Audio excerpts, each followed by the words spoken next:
അങ്ങനെ വീണ്ടും ത്രിമധുരം കുടുംബാംഗം ഒരു അനുഭവം അയച്ചു തന്നിട്ടുണ്ട്. അത് പെട്ടെന്ന് പറയാതിരിക്കാൻ പറ്റില്ലല്ലോ, നമ്മുടെ ഗ്രൂപ്പിലെ അംഗമാണല്ലോ. അപ്പം നിങ്ങൾ ഗ്രൂപ്പിലേക്ക് വരിക. ഗ്രൂപ്പിൽ വരുന്നവരുടെ അനുഭവങ്ങളൊക്കെ നമുക്ക് പെട്ടെന്ന് പറയാൻ പറ്റും. ഇന്ന് പറഞ്ഞതിൽ ഒന്ന് ഗ്രൂപ്പിൽ ഇല്ലാത്ത ആളുടേതാണ്, ബാക്കി 4 ഗ്രൂപ്പിൽ ഉള്ള ആളുകളുടേതാണ്. ഹരേ കൃഷ്ണ. നമസ്കാരം ശ്രീകാന്ത് സാർ, ഞാൻ ത്രിമധുരം ഗ്രൂപ്പിലെ അംഗമാണ്. എൻ്റെ പേര് ലത. ഇതിനു മുൻപ് ഞാൻ എനിക്കുണ്ടായ കൃഷ്ണാനുഭവം എഴുതി അയച്ചിരുന്നു. സാർ അത് മനോഹരമായി വായിച്ചു. ഇനി എനിക്കുണ്ടായിട്ടുള്ള ഒരു അനുഭവം കൂടി പറയട്ടെ. മെയ് 23 ഞാൻ 2 വീലർ ഓടിച്ച് പോവുമായിരുന്നു.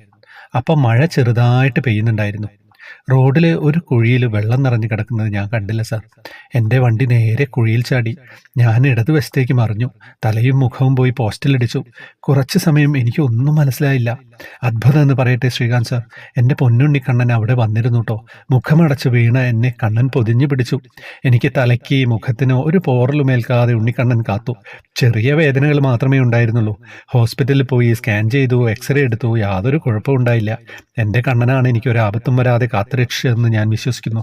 കണ്ണാ, അങ്ങേക്ക് 1000 നന്ദി.